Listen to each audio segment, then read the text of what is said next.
पंकज जी, शिवा क्या है? पूर्ण रूप से भगवान शिव को दर्शाना बहुत मुश्किल है। बड़े बड़े ऋषि मुनि नहीं जान पाए शिव क्या है। उन्होंने केवल जो समझा, जो महसूस किया, जो ध्यान किया, जो उन्हें अनुभूति मिली, उन्होंने उसी प्रकार से अपनी जो है रचनाएं भगवान शिव के प्रति लिखी। पंकज जी, ये सारी बातों में योगा कहाँ है? यही तो योग है, ये भक्ति योग है जो सीधे आत्मा को परमात्मा से जोड़ रहा है, मन को विचलित नहीं होने दे रहा है। अब मन ही नहीं है तो आप आसन कैसे करेंगे? अभी वृक्ष आसन करना है आपको और आपका मन भटक रहा है तो आपका बैलेंस पोज हो ही नहीं सकता है वृक्ष आसन, क्योंकि मन एकाग्र होगा तभी आप एक पैर में खड़े हो सकते हैं। जब आप वहाँ गए, ये यात्रा की, स्वर्गारोहिणी की यात्रा जी, तो आपको क्या महसूस हुआ? तो जब हम वहाँ पर गए तो हमने अपना टेंट लगाया, रात में खाना बनाया अपने आप ही, और सोने के लिए जब गए रात के समय ऐसे लग रहा था कि कई लोग जा रहे हैं और बातें, शब्द सुनाई दे रहे थे। मतलब अगर फैमिली में कोई डेथ हुई है तो लोग वो उनकी तस्वीरें लेके जाके हाँ, उधर रखते हैं स्वर्गारोहिणी हाँ, पर, और जो पूरी यात्रा नहीं कर पाते वो बीच में छोड़ देते, छोड़ के आ जाते हैं। तो आपका जो ये अनुभूति थी, आप ये कह रहे हो कि ये सारी वो भटकती आत्माएं थी।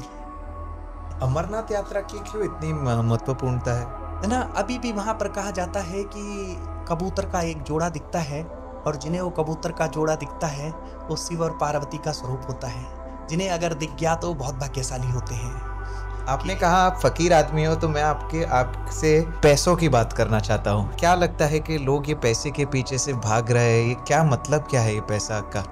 ये भी प्रभु की लीला है, ठीक? माया भी तो उसी की है। लक्ष्मी किसकी है? लक्ष्मी भी उसी की है, ये माया भी उसी की है। ये सब परमात्मा की लीला का एक हिस्सा है हम। नमस्कार, welcome to my turn with Divyesh Doshi. तो आज मेरे शो का पहला हिंदी एपिसोड है और ये एपिसोड मैं शूट कर रहा हूँ योगी पंकज ममगाई के साथ। तो ये शिव जी के भक्त है, योगा टीचर है, और ये एपिसोड में हमने बहुत सारी बातें की है योगा के बारे में, शिवा के बारे में। It is a Mahadev power packed episode, उनकी अलग अलग यात्राओं की कहानियों के बारे में। तो आप ज़रूर अंत तक सुनिएगा, इसमें आपको डेफिनेटली मज़ा आएगा। मैं आशा करता हूँ योगी पंकज के साथ हम और एपिसोड्स ऐसे शूट करें, तो please watch it till the end.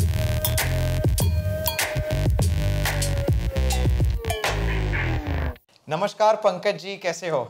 नमस्कार जी, मैं बढ़िया हूँ, आप कैसे हैं? मैं बढ़िया हूँ। ये मेरा सौभाग्य है कि आज आप हमारे शो पे आए, और ये हमारा पहला हिंदी एपिसोड है। ये हिंदी एपिसोड की शुरुआत आपसे हो रही है, ये हमारा बहुत बड़ा सौभाग्य है। महादेव का आशीर्वाद बना रहे, और महादेव की कृपा है आज मुझे भी यहाँ पर आने का सौभाग्य प्राप्त हुआ।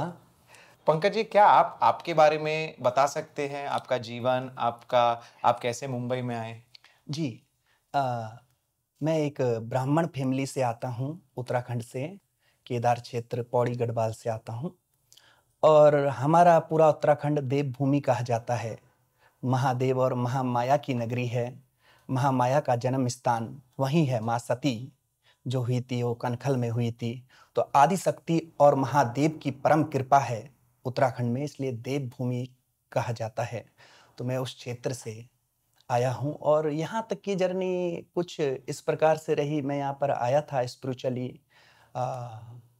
स्पिरिचुअली किसी कार्य के लिए, और बाद में मेरे दोस्त ने कहा, क्या आप योग ध्यान वगैरह जानते हैं? मैंने कहा हाँ, मैं इसमें भी अभ्यास करना चाहता हूँ। तो ऐसे ही उन्होंने अपने 2-4 शिष्य मेरे को दिलाए, और उसके बाद मैं यहाँ तक पहुँच गया। आप कौन से सन में आए थे मुंबई? मुंबई आया था मैं 2010 लास्ट में आया था। ओके। हाँ, और जुलाई 2010 से आप योगा भी सिखाते हैं और फिर ऋषिकेश जाके धर्म भी करते हैं? जी, मैं योगा भी सिखाता हूँ, पूजा पाठ भी करता हूँ, और महादेव की निरंतर साधना चलती है मेरी, ध्यान मेडिटेशन वगैरह मैं ऋषिकेश में जा कर के करता रहता हूँ। हर जगह जाता हूँ, मतलब धर्म जहाँ महादेव रहें वहाँ पहुँच जाता हूँ। हाँ, और इसी प्रकार मुझे आपसे यही तीनों चीज़ों की बात करनी है। जी, योगा, ध्यान, महादेव। पंकज जी, शिवा क्या है? भगवान शिव के बारे में बताना और पूर्ण रूप से भगवान शिव को दर्शाना बहुत मुश्किल है। बड़े बड़े ऋषि मुनि नहीं जान पाए शिव क्या है। उन्होंने केवल जो समझा, जो महसूस किया, जो ध्यान किया, जो उन्हें अनुभूति मिली, उन्होंने उसी प्रकार से अपनी जो है रचनाएं भगवान शिव के प्रति लिखी। कई ऋषियों ने लिखी। तो हम तो अभी शिव को जान रहे हैं, ये सृष्टि जो चला रहा है, जो बना रहा है और जो इस सृष्टि को संहार कर रहा है, वही मेरी दृष्टि में शिव है। ऐसे ही बहुत कंट्रियां हैं जहां महादेव जो है कंकड़ कंकड़ शंकर बोला जाता है। कंकड़ कंकड़ शंकर। हाँ, हर कंकड़ में शंकर है। आप नर्मदा जाएंगे, आप देखेंगे नर्मदा, माँ नर्मदा है जो भगवान शिव की जटाओं से निकली है। कई नदियां भगवान महादेव की जटाओं से निकली हैं। ठीक, तो नर्मदा के आप ऐसे पत्थर निकालोगे तो वो शिवलिंग दिखता है। कंकड़ कंकड़ शंकर है वहां का। कंकड़ कंकड़ शंकर। हाँ, तो ये है महादेव तो हर जगह। मगर पंकज जी, ये सारी बातों में योगा कहाँ है? यही तो योग है, ये भक्ति योग है जो सीधे आत्मा को परमात्मा से जोड़ रहा है, मन को विचलित नहीं होने दे रहा है। भक्ति क्या है? जहां मन एकाग्र हो। योग क्या है? जब मन एकाग्र होगा तब आप शरीर को उस अवस्था में लाएंगे आसनों की। अब मन ही नहीं है तो आप आसन कैसे करेंगे? अभी वृक्ष आसन करना है आपको और आपका मन भटक रहा है तो आपका बैलेंस पोज हो ही नहीं सकता है वृक्ष आसन, क्योंकि मन एकाग्र होगा तभी आप एक पैर में खड़े हो सकते हैं। तो ये ध्यान और मेडिटेशन के बारे में आज विश्व बात कर रहा है, मगर सही तरह क्या है ध्यान करने का, और ध्यान का अर्थ क्या है? ध्यान करने का सबके अपने अपने मार्ग हैं और बहुत मार्ग हैं। ध्यान के इतने मार्ग हैं कि आप किसी भी मार्ग को चुन सकते हो, हर किसी का अपना अनुभव है। मेरा भक्ति का महादेव का मार्ग है। मैं महादेव की ध्यान करता हूँ, महामाया महादेव का ध्यान करता हूँ। ठीक, जो सृष्टि का स्वरूप है वो महादेव हैं, जो सृष्टि को चला रही है वह शक्ति महामाया है, मैं उनका ध्यान करता हूँ। तो महादेव की ये भक्ति में मतलब आपका रोज का जीवन कैसा है? मतलब आपकी भक्ति कैसे करते हैं आप? महादेव की भक्ति एक ऐसी है जहाँ ना पाने की इच्छा होती है और ना खोने का भय होता है। महादेव ऐसे भक्ति है महादेव की जहाँ फकीरी में भी मौज है और खुशी है। महादेव ऐसे हैं, उनकी भक्ति एक अलौकिक भक्ति है। दुनिया में आप देखेंगे जब भगवान राम ने महादेव की भक्ति की तो उन्होंने क्या कहा?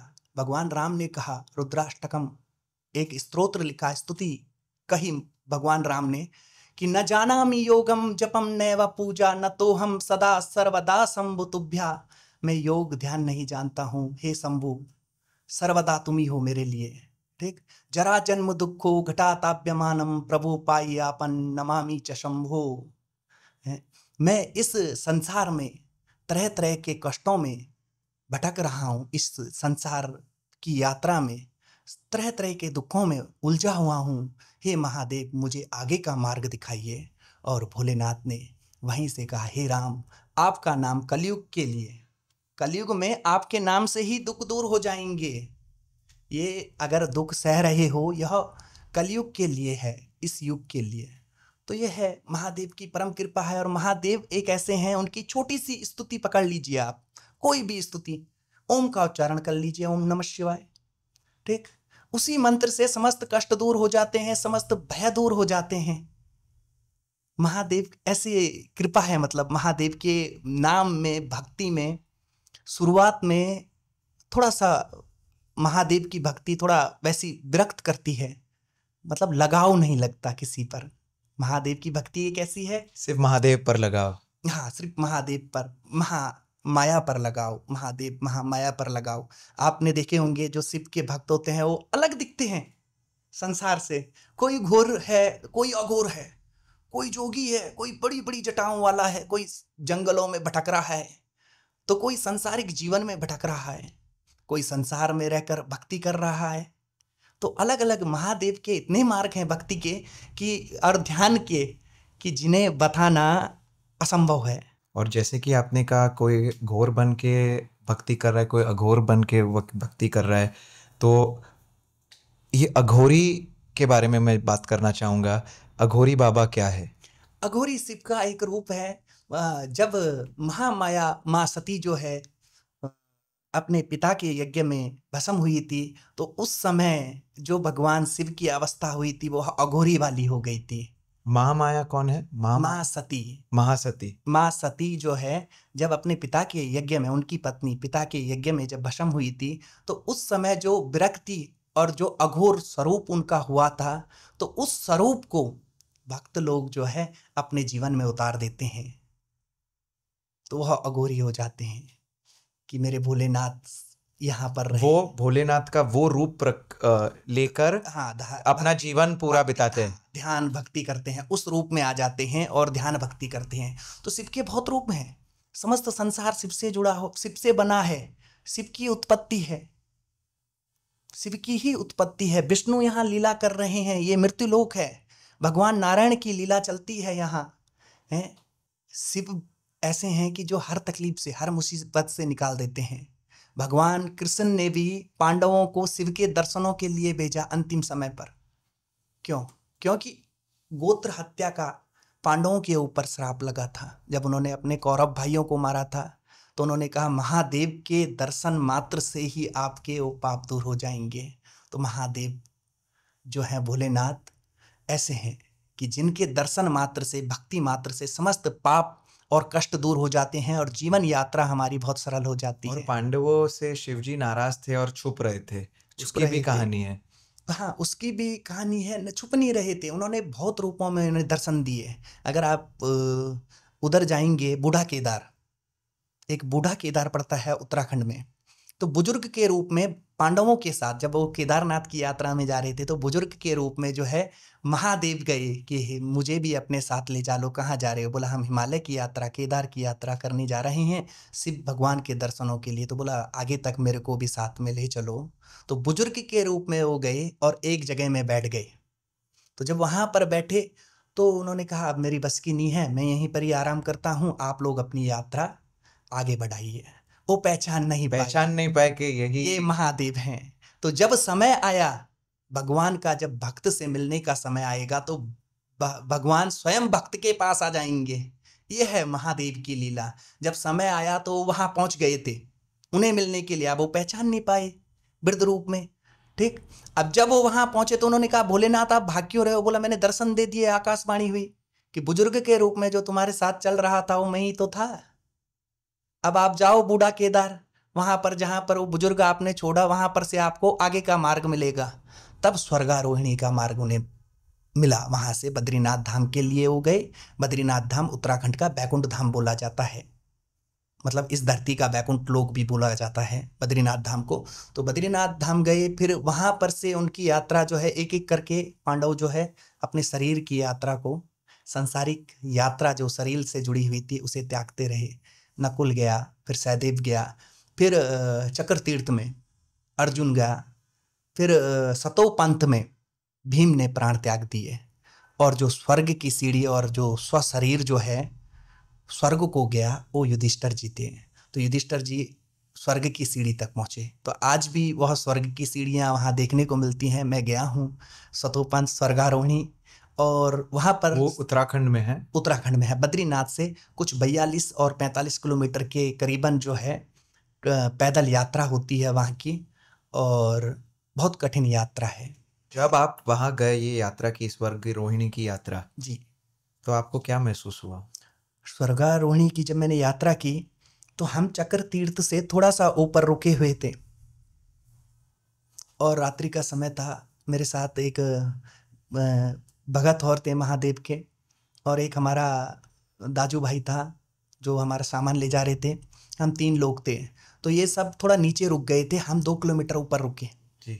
अब 2 किलोमीटर ऊपर हमने सोचा कि हम चक्र तीर्थ तक पहुंच जाएंगे सहस्त्रधारा से, पर नहीं पहुंच पाए। पहाड़ी रास्ता, बड़ी बड़ी चट्टान वाला रास्ता था।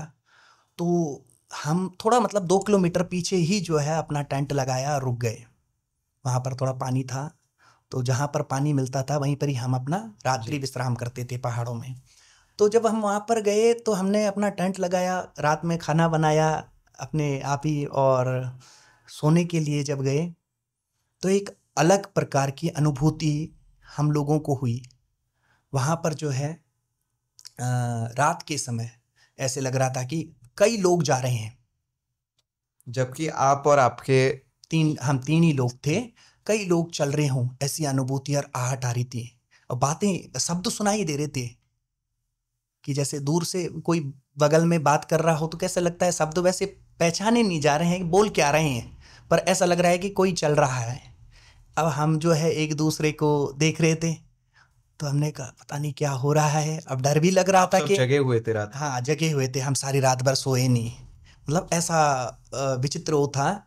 तो सुबह जब हुई, हम जब यात्रा के लिए निकले, ऊपर जब हम सतोपंथ पहुँचे कुछ 1-1:30 बजे, तो वहाँ पर हमने पूछा बाबा जी से, ठीक, तो उन्होंने बताया कि यहाँ पर जब लोग मरते हैं तो कई लोगों के जो रिश्तेदार होते हैं वो अल्पायु मृत्यु प्राप्त कर लेते हैं। तो वो लोग क्या करते हैं, उनकी तस्वीर उनके नाम से कुछ ना कुछ यहाँ पर रखे चले जाते हैं, जहाँ तक जो पहुँचता है वो वहाँ पर ही उनकी तस्वीर और उनके नाम का आधार कार्ड वगैरह सब ऐसे लगा करके लोग आ जाते हैं, जो जहाँ तक पहुँचता है।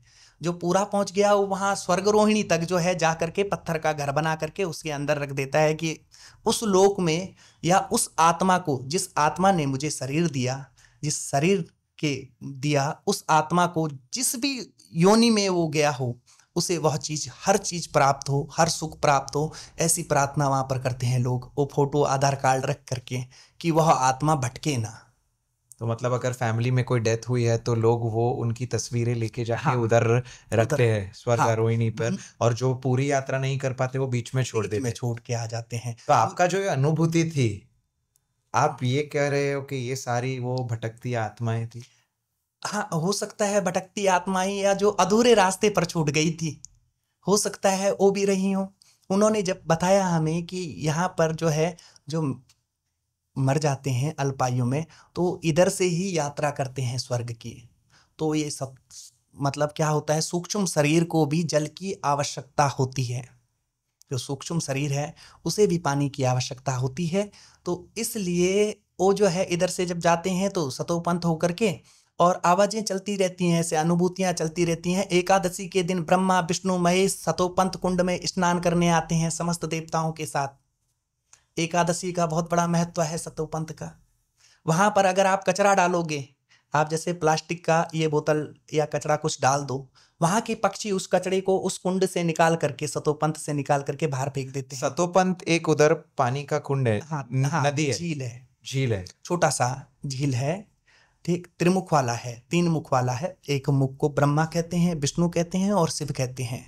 तो ध्यान और साधना के लिए सबसे मतलब अच्छी जगह। तो और एकादशी के दिन वहां मेला लगता है? मेला मेला नहीं लगता है, क्योंकि उतनी दूर पहुंचना बहुत वो है, असंभव है हर किसी के लिए। पर जो भक्त लोग जाते हैं अधिकतर, वह एकादशी के दिन जाते हैं, और उन्हें जो है कहा जाता है कि काफ़ी पुण्य की प्राप्ति होती है, कि भगवानों के बाद उन्हें जो है उस कुंड में स्नान करने का अवसर जो है प्राप्त हुआ, सौभाग्य से, भगवान की परम कृपा से, उस प्रभु की, महादेव की परम कृपा से। तो मेरे साथ भी वही हुआ। मुझे तिथि का ज्ञान नहीं था, क्योंकि मेरी इतनी यात्राएं चल रही थी। मैं उस समय जो है लगातार 2 महीने मैंने यात्रा की, पंच केदार, पंच बद्री, तो आपके उस समय में आपने 2-3 महीने में काफी यात्राएं की तो थी। काफ़ी यात्राएं की महादेव की, और काफ़ी अच्छी अनुभूति रही उस यात्रा में। और परम कृपा बोलते हैं ना, कि परम कृपा की भी प्राप्ति हुई। 1-2 जगह, एक जगह हम केदार ताल कहा जाता है, जब शिव भगवान भ्रमण करते हैं तो गंगोत्री से ऊपर एक केदार ताल है, 18 किलोमीटर ऊपर, खड़ी चढ़ाई है, 2 दिन लगते हैं। भोजबासा पहले दिन रुकना पड़ता है, फिर खड़ग ताल ऐसे कुछ बोलते हैं उस जगह को, फिर एक दिन वहां पर टेंट लगता है, क्योंकि 9 किलोमीटर ही चल पाता है आदमी। फिर दूसरे दिन जो है 14 किलोमीटर चलता है। फिर तीसरे दिन जो है वहां से 4 किलोमीटर जाता है, फिर आता है वापिस वहीं पर ही। आगे का व्यवस्था थोड़ा वैसा है, मतलब बहुत कम लोग जा पाते हैं, और रास्ता भी पगडंडी वाला है। अगर पैर फिसल गया तो आप सीधे नदी में गए 100 फीट नीचे, ठीक। तो इतना, वहां पर क्या हुआ कि मेरे साथ वो दोनों लोग आगे चले गए।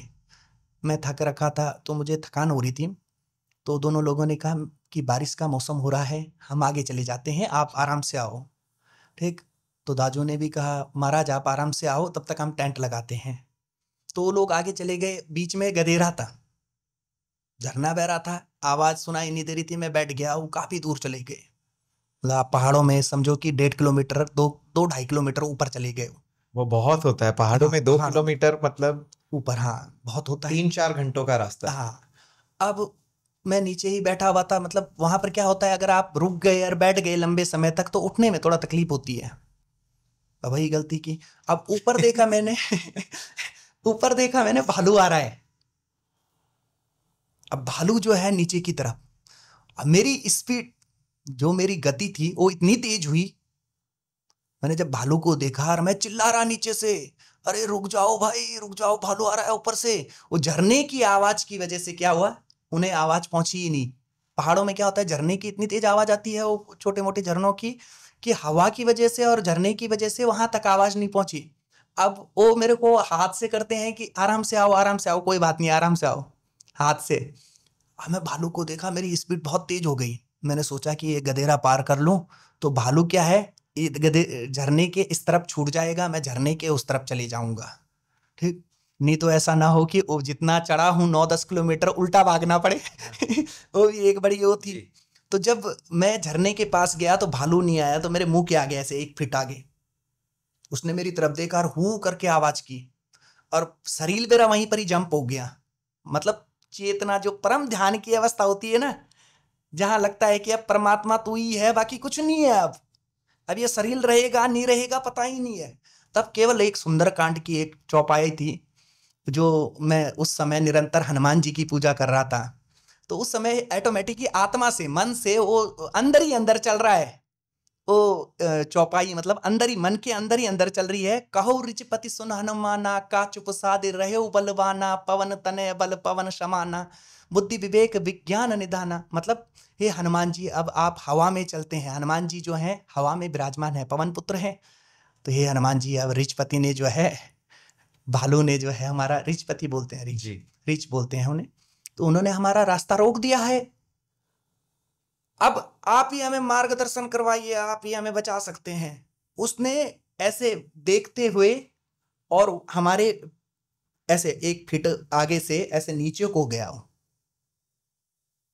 10 कदम दूर तक वो मेरे को देखता रहा, 10 फीट नीचे तक मेरे को ऐसे घूरता रहा। मैं वहीं पर ही जंप था। जब वो काफी नीचे चले गया, उसके बाद मेरा शरीर कांपा और मैं अपनी चेतना में वापस आ गया। और परम अवस्था भी देखी हुई है कि जहाँ मतलब ऐसी अनुभूति भी मिली। तो फिर मेरे को पता चला कि जब हम यात्रा में परमात्मा के लिए निकलते हैं तो कोई भी जीव हो, उस जीव में भी वही आत्मा है जी। वह जीव जो है कभी नुकसान नहीं देगा आपको यात्रा में। ऐसे ही बिनसर महादेव की यात्रा में भी हुआ। पानी था, रात का समय था, रात्रि हो गई थी, और तेंदुआ, अब वो उसकी आंखें चमक रही थी वहां पर। अब हम रात्रि के समय जो है 8 बजे लगे हुए थे। अब पहाड़ों की रात ऐसी होती है कि जल्दी रात होती है और जल्दी सुबह होती है। लोग 4 बजे उठ जाते हैं, पर सो भी जो है शाम को 6 बजे बाद सब अपना खाना खा करके ऊपर चले जाते हैं। तो हम 8 बज रही थी, आंखें चमक रही थी उस झरने में। मैंने कहा जुगनू है। मेरे साथ वाले ने कहा जुगनू नहीं है, कुछ है।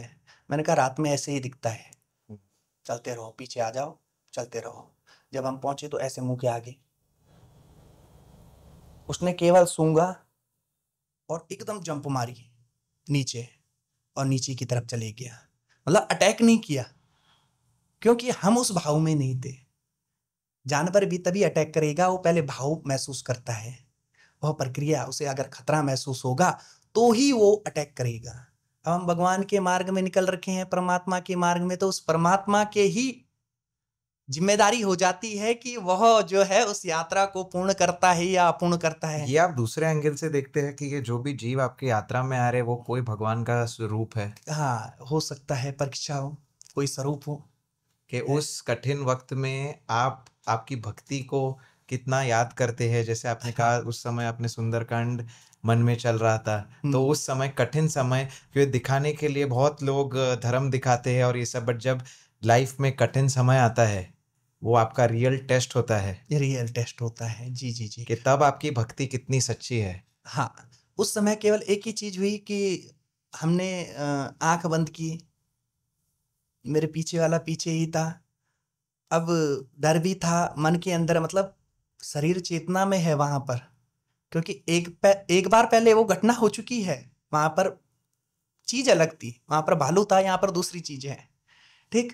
तो उस हिसाब से एक अनुभव मिल चुका था कि परमात्मा हमारे साथ है और भगवान, इस जीव में भी परमात्मा का वास है, ये हमें कुछ नहीं करेगा।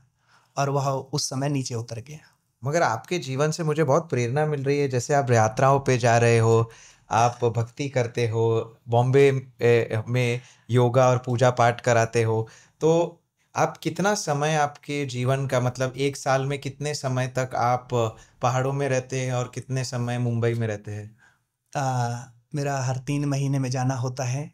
तो अधिकतर मैं घर में बहुत कम रहता हूँ, उधर भी ऋषिकेश वगैरह में अपने घर में मैं यात्रा में ही निकल जाता हूँ। मतलब एक ऊर्जा ऐसी महादेव की जुड़ी हुई है कि जंगलों में ही, वीराने में महादेव बसते हैं। ठीक। तो वीराने में ही ध्यान और मन लगता है। उस, पता नहीं क्या चीज़ है, मतलब जो बोलती है कि मुझे ढूंढो। अंदर से आत्मा आती है, आत्मा से आवाज़ आती है कि कुछ तो है कनेक्शन महादेव से, जो उनकी तलाश कर रहा है। अब हो सकता है कि मन के अंदर खुद ही महादेव बैठे हों, जो मुझे यात्रा में ले जा रहे हैं, क्योंकि हमारे आधीन तो कुछ भी नहीं है। हमारा जब जन्म निर्धारित कर रखा है उस परमात्मा ने, और मृत्यु भी निर्धारित कर रखी है, तो मैं कैसे बोल दूं कि बीच का समय मेरा है। यह यात्रा भी तो उसी ने निर्धारित कर रखी है। तो ये भी महादेव की परम कृपा है। मैंने महादेव की भक्ति से यही देखा कि इतनी यात्राएं हुई और उन हर यात्रा का अनुभव अलग रहा। ऐसी परम और कृपा ये है। यात्राएं कितने दिनों की होती हैं? मतलब आप घर से निकल जाते हो, मन में आए कि अभी महादेव याद कर रहे हैं, बुलावा आ रहा है, आप बस निकल जाते हो? हाँ, मैं घर से निकलता हूँ। कई बार ऐसे होता है कि मतलब एक बैग टेंट आपका साथ में ही रहता है? हाँ, एक बैग टेंट। तो अभी तो टेंट वगैरह, हम पहाड़ों की यात्रा नहीं हुई अभी। मेरी अगले अगस्त में मेरी यात्रा है अमरनाथ की। जी। अभी मेरे को अमरनाथ का हुआ रखा है, मैंने फॉर्म भरा था, सब कुछ किया था, तो काफ़ी समय से रुका हुआ था। तो अभी डेट आई, अभी कल ही मेरे को फ़ोन आया। अब मैंने पूछा एक दो लोगों से मुझे क्या करना चाहिए, उन्होंने कहा भाई महादेव की परम कृपा है, अमरनाथ अच्छे अच्छे नहीं जा पाते हैं, अगर तुम्हें तुम्हारा आ गया है तो चले जाओ, उसमें दिक्कत क्या आ रही। आ गया मतलब एक फॉर्म फिल करना पड़ता मैंने है कि ना ना सरकार पूरा चुनती है? Medical, okay. पूरा मेडिकल मैंने 3 दिन में यहाँ मुंबई में मेडिकल करने गया, चारकोप में अमरनाथ का एक हॉस्पिटल बना हुआ है जहाँ पर फिटनेस पूरा करना है। तो यहाँ पर हुआ नहीं। पहले दिन लेट हो गई थी, हम 12 बजे पहुँचे। उन्होंने कहा 12 बजे कौन मेडिकल होता है, आपको 8 बजे आना पड़ेगा। तो मैंने कहा चलो ठीक है। दूसरे दिन 8 बजे पहुँचे तो उन्होंने कहा कि फॉर्म लाना पड़ेगा। तो इस वजह से थोड़ा सा मतलब विलम्ब हो गया। तो विलम्ब आ रहे थे। अब उसके बाद मैं ऋषिकेश गया। तो ऋषिकेश में मैंने हॉस्पिटल में सारे टेस्ट हो गए, मुझे भी पता नहीं चला। एक ही दिन में महादेव की ऐसी कृपा हुई कि सारे टेस्ट हो गए और मेरे को वहाँ का वो मिल गया, मतलब मेडिकल सर्टिफिकेट मिल गया, प्रमाण पत्र मिल गया। तो उसके बाद मैंने बैंक में गया, पंजाब नेशनल बैंक में, वहाँ मैंने वो अप्लाई किया। तो मेरे को चाहिए थी जुलाई 1-2 तारीख की डेट। उन्होंने कहा डेट तो है नहीं, और अभी कुछ स्थिति परिस्थिति थोड़ा वैसी हैं, तो आपको हम बताते हैं। अचानक फिर बाद में मेरे को फ़ोन आया कि आप 8 तारीख का आपका आ रहा है, तो 8 तारीख का कर दें, क्योंकि वो जानने वाले थे। मैंने बोल रखा था कि मेरे को ऐसे अगले महीने का नहीं चाहिए। फिर उन्होंने कहा 8 तारीख चले जाओ, अच्छा है अभी वहाँ पर सब कुछ अच्छा है। तो 8 तारीख का मैंने आपका कर दिया है, आप जाओ एक बार। तो उन्होंने कर दिया। फिर मैंने एक दो लोगों को पूछा, तो उन्होंने कहा यार इतना अच्छा अवसर प्रदान हो रहा है, महादेव की कृपा है। अमरनाथ यात्रा की क्यों इतनी महत्वपूर्णता है? वहां पर भगवान शिव ने माँ पार्वती को अमर कथा सुनाई थी। ठीक। माँ पार्वती, नारद जी ने माँ पार्वती के मन में जो है भेद पैदा कर दिया था, एक भेदभाव पैदा कर दिया था कि शिव भगवान से पूछिए कि ये मुंड मालाएं क्यों धारण करते हैं। भगवान शिव मुंड मालाएं पहनते हैं ना, तो मुंड माला क्या। मुंड माला है जैसे हाँ, ये रुद्राक्ष है। हाँ, मुंड माला होती है एक, मतलब सर की मालाएं होती हैं, मुंड माला बोलते हैं उन्हें। तो मुंड माला जब क्यों पहनते हैं, पूछो इन्हें राज क्या है। तो भगवान शिव ने कहा कि हम कभी बताएंगे। बोला ना, माँ पार्वती ने कहा मुझे अभी जानना है। बोला, हे पार्वती, जितनी बार तुमने जन्म लिया तुम मृत्यु को प्राप्त हुई, उतने सर मैंने तुम्हारी इस मुंडमाला में लगा दी है। तो भगवान शिव ने कहा, माँ पार्वती ने कहा, महामाया ने कहा कि मेरी मृत्यु हुई, आपकी क्यों नहीं हुई? अब इसका भी फिर महादेव ने कहा कि मैं अजन्मा हूं। महादेव क्या है? वो अजन्मे अभी भी है जी, अभी भी है। वो निराकार है, वही साकार है। जो निराकार अवस्था है वो भी उनकी है, और जो साकार अवस्था में भी आ रहा है वो भी उन्हीं क्या है, स्वरूप। तो उन्होंने कहा मैं अजन्मा हूं। फिर उन्होंने वहां पर अमर कथा सुनाई थी माँ पार्वती को। ठीक, तो वहां अमर कथा सुनाने के बाद काफी बड़ी वो है इसमें कथा आती है कि एक तोता उस कथा को सुन रहा था। हाँ, तोते का घोंसला था, अंडा था। वो अंडे से जो है जैसे जैसे वो अमर कथा सुनता रहा वैसे वैसे उसका आकार बढ़ता रहा, वैसे वैसे उसका जीवन, मतलब अमर कथा का मतलब क्या है, जीवन में वृद्धि होना, उसका विकास उतनी जल्दी से होता रहा। अब माँ पार्वती सो गई बीच में। अब जैसे हम बात कर रहे हैं तो हाँ हाँ बोलना था, अब वो उन्होंने बोलना बंद कर दिया, वो तोता हाँ हाँ करता रहा। ठीक, अब जैसे ही माँ पार्वती की नींद खुली, माँ पार्वती ने पूछा, महादेव इसके बाद क्या हुआ था? तो उन्होंने कहा, आप हाँ हाँ कर रहे थे, पूरी कथा सुन दी, अब इसके बाद क्या हुआ था मतलब? बोला, मैंने सुना नहीं, मेरे को नींद आ गई थी। उन्होंने ध्यान लगाया, कौन सुन रहा था फिर? वहां की कोई नहीं जा सकता था, वो ऐसी गुफा थी। अब ध्यान लगा करके देखा, एक तोता। फिर वो उड़ते हुए जो है, भगवान ने त्रिशूल फेंका तो उड़ते हुए जो है वेद व्यास जी की पत्नी जो है बाहर आकर के सुबह संध्या वगैरह कर रही थी, भगवान सूर्य का अर्चन पूजा अर्चन कर रही थी। तो उन्हें जमाई आई, बोलते हैं ऐसे उबासी आती है ना, वो तोता उनके पेट में चले गया। अब वेद व्यास जी शिव भगवान के परम भक्त थे, वो त्रिशूल जो है मुंह के आगे रुक गया वेद व्यास जी की पत्नी के। उन्होंने कहा, ऐसा कौन सा अपराध हो गया मेरे से? उन्हें पता ही नहीं चला कि वो उबासी में जो है। तो फिर उन्होंने मतलब हाथ जोड़े कि हे महादेव, कौन सा अपराध हो गया जो आपने मुझे जो है दंड देने के लिए त्रिशूल छोड़ दिया? तो फिर वो त्रिशूल वापिस चले गया। फिर वहीं से उन्होंने अमर कथा सुन दी थी कि उनका स्वरूप जो है मनुष्य रूप में हो गया। मनुष्य रूप में तब वो सुखदेव महाराज के रूप में जो है उनका जन्म हुआ, वेद व्यास जी के पुत्र के रूप में, जिन्होंने महाभारत और भागवत पुराण वगैरह, गीता वगैरह लिखी है वेद व्यास जी ने। ठीक, वो बद्रीनाथ माणा गांव में लिखी है।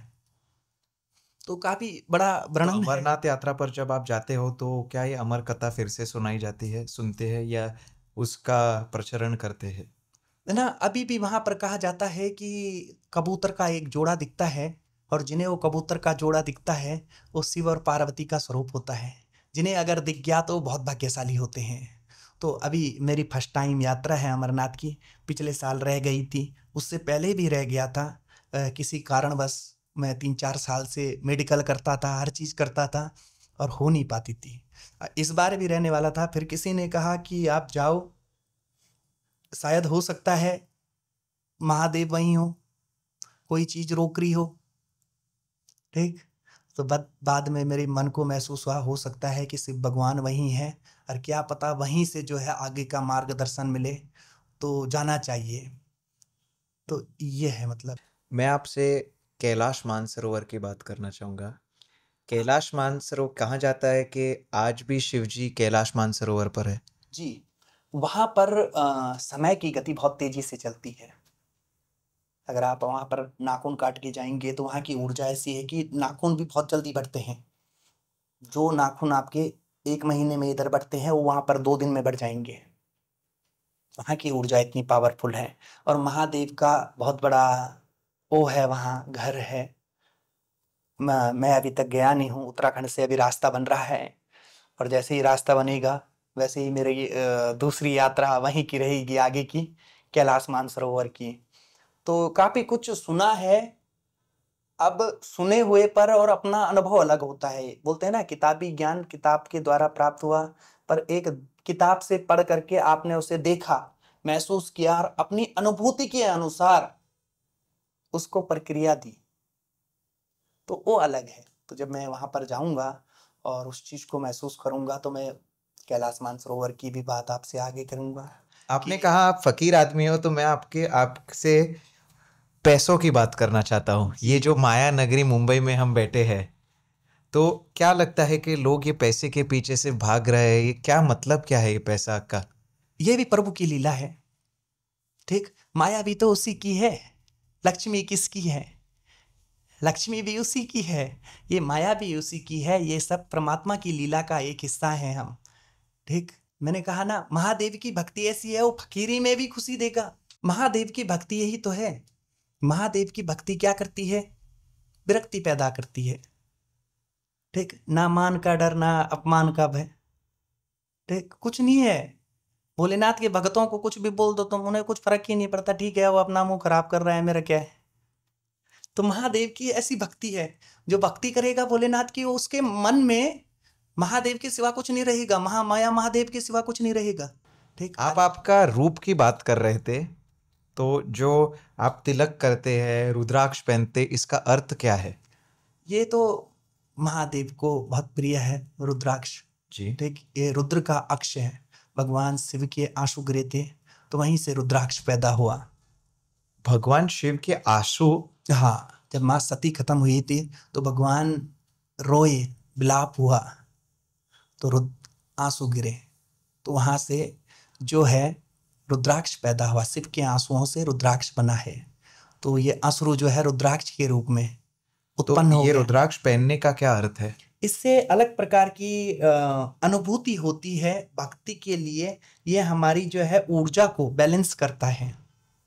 हमारी ऊर्जा को, कहीं पर वैसी ऊर्जा है जो हमारे से मैच नहीं कर रही है, तो उन ऊर्जाओं को भी बैलेंस करता है। और ये तिलक और जो ये तिलक जो है हमारे मन को स्थिर करता है, हमारे ध्यान को भटकने नहीं देता है।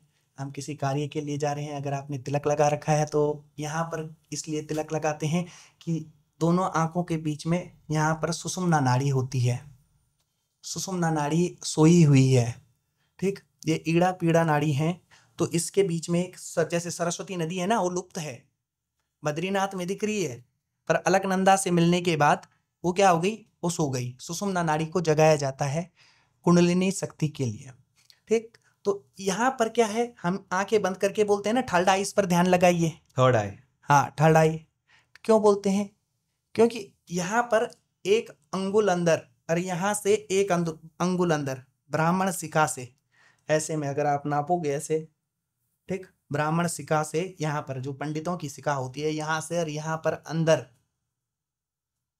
आत्मा है। जो हमारी आत्मा का स्थान है वो यहाँ है। इसीलिए बस इतना ही है? आत्मा स्थान है यहाँ पर विराजमान है, जो पूरे शरीर को बैलेंस कर रही है जी। वो बल्लभ बहुत छोटा है पर पूरे रूम को उजाला दे रहा है। सूर्य छोटा, हमेशा आत्मा मेरे पूरे शरीर तक, इधर तक है, वैसा वो पंच प्राण है जी। तो आपका तिलक आप आत्मा है, तो हम उसका ध्यान करते हैं जब आंखें बंद करते हैं ना। मतलब गरुड़ पुराण में वर्णन आता है, मतलब कि हम लोगों में जब अंतिम संस्कार होता है, कपाल क्रिया होती है एक, ऐसे सर को फोड़ा जाता है जलाने के बाद, ऐसे मुंह दक्षिण की तरफ मुंह करके। ठीक, जो चिता को अग्नि देता है वो सर फोड़ता है। क्यों फोड़ता है? क्योंकि वो आत्मा जो है पूर्ण रूप से बाहर निकल सके, उसकी मेमोरी जो है पूरी खत्म हो सके। नहीं तो इस जन्म का पिछले जन्म में याद रहेगा, दूसरा जो जन्म लेगा, होता है ना जी। तो ये है। तो ये नाड़ी जो खुल जाती है, क्योंकि इधर से और इधर के बीच हाँ, का जो है, ये नाड़ी जब खुलेगी तो आपके इंट्यूशन पावर, कई पावरें आपके अंदर जागृत होंगी। ये नाड़ी बहुत खोलने में बहुत समय लगता है। और ये जो आपने लगाया है, ये तिलक है, ये त्रिकुंड है, ये जो इधर है, हाँ, तो इसका अपना अलग है। ये मन को शांति प्रदान करता है। अगर विज्ञान के तौर से देखें तो मस्तक जो है ठंडा रहता है, शांति मिलती है, सर दर्द नहीं होता। ये विज्ञान वाला वो है। आप अध्यात्म अगर मानते नहीं है तो ये विज्ञान, मैं मानता हूँ। हाँ, अगर कुछ दर्शक ये जो है हाँ, डेफिनेटली उस तरह सोच रहे होंगे। तो ये है। और ये पहनने का क्या अर्थ है? क्या? ये तो ये पोशाक है, ये तो अपना मतलब पोशाक है। तो हर चीज का कुछ ना कुछ कारण होता है जीवन में। कोई भी चीज ऐसी नहीं है बिना कारण के या बिना अर्थ के। बट बहुत लोगों को कारण नहीं मालूम होता है और वो चीजें कर रहे हैं। अभी ये है तो ये इसलिए रखा हुआ है ये अंगूछा है, ये काफी काम आ जाता है, तो ये शोभा बढ़ा देता है, तो ऐसे है। और बुरा मत मानना, मगर केश जो बढ़ाते हैं ये इसका क्या अर्थ है? हाँ, ना ना, बुरा मानने की बात नहीं है, ये एक लक्ष्य होता है। ठीक, ये जो जटाएं हैं रखी हुई हैं हम जटाएं कहते हैं इन्हें। हाँ, ये जटाएं, इनमें अपने इच्छाओं को बांध रखा है। जब तक लक्ष्य पूरा नहीं होगा तब तक इन इच्छाओं में नहीं पड़ना है। संकल्प होता है ना, क्या बोलते हैं, टारगेट, गोल। गोल, मुझे यहाँ तक पहुंचना है, जब मैं यहाँ पर पहुंचूंगा तब मैं इन चीजों को छोड़ूंगा। तो वैसे ही ये जटाएं जो रखी हुई हैं, ये मेरा एक संकल्प है। इनमें मैंने अपनी इच्छाओं को संजो करके बांध रखा है, कोई इच्छा बाहर ना निकले, क्योंकि इच्छाएं बाहर निकलेंगी तो दुख और सुख पैदा होगा। पंकज जी, अभी शिवा कहाँ है? अभी शिवा यत्र तत्र सर्वत्र है। क्या इस कमरे में आप महादेव को महसूस कर सकते हैं? भी महसूस करते हैं, आपके अंदर है। जो पूछ रहा है मुझसे शिवा कहाँ है, वह शिव ही तो है जो अंदर से पूछ रहा है आत्मा से, अभी शिवा कहाँ है। ठीक, तो महादेव हर जगह है, हवा में है, जल में है, वृक्ष इस पौधे में है, वातावरण में है, कहाँ नहीं है महादेव। महादेव तो सर्वव्यापी हैं। अभी हमारे पॉडकास्ट में, माय टर्न विद दिव्येश के पॉडकास्ट में ऊर्जा लाने के लिए एक बार और हम हर हर महादेव करेंगे, तो पूरी ताकत से, आत्मा से, शरीर से, टीम के साथ, पूरी टीम के साथ, बिल्कुल। ओम नमः पार्वती पतये शिवा हर हर हर महादेव शंभो। There is a power. इसकी अलग पावर है। आप कभी भी सुस्त हो रहे हो, शरीर में ऊर्जा की अनुभूति कम हो रही है, तो आप हाथ उठा करके और 3 बार चिल्ला के कह दीजिए, ठीक, ओम नमः पार्वती पतये शिवा हर। एक अलग ऊर्जा की अनुभूति आपको होगी, और आपके जो आलस रूपी राक्षस जो शरीर में बैठ गया है वह दूर हो जाएगा।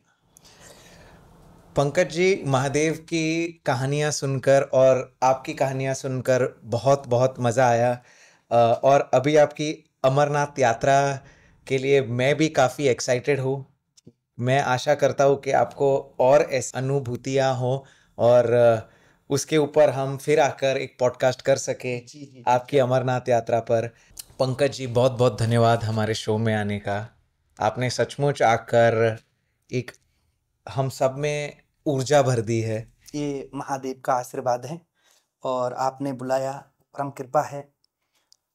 और मैं प्रार्थना करूंगा भगवान भोलेनाथ से कि आप जो भी कार्य कर रहे हैं उसमें महादेव की परम कृपा आपको प्राप्त हो, और आपके जीवन के हर कार्य सरल हो, और आपको जो है यश, कीर्ति और सौभाग्य की प्राप्ति हो। धन्यवाद। सच में अलग महसूस हो रहा है। अभी जब हम ये शूट कर रहे हैं तब भी एक अलग सी वाइब्रेशन यहाँ रूम में महसूस हो रही है। और अगर आपको ये वीडियो पसंद आया, प्लीज़ इसे लाइक कीजिए। अगर आपके पास भी ऐसे यात्रा की स्टोरीज़ है या महादेव की कुछ कहानियाँ हैं जो आप शेयर करना चाहेंगे, प्लीज़ कमेंट सेक्शन में शेयर कीजिए। और अगर आप ऐसे और वीडियोस देखना चाहते हैं, प्लीज़ इस वीडियो को शेयर करते हुए इस चैनल को सब्सक्राइब कीजिए। And thank you for watching my turn with Divyesh दोषी।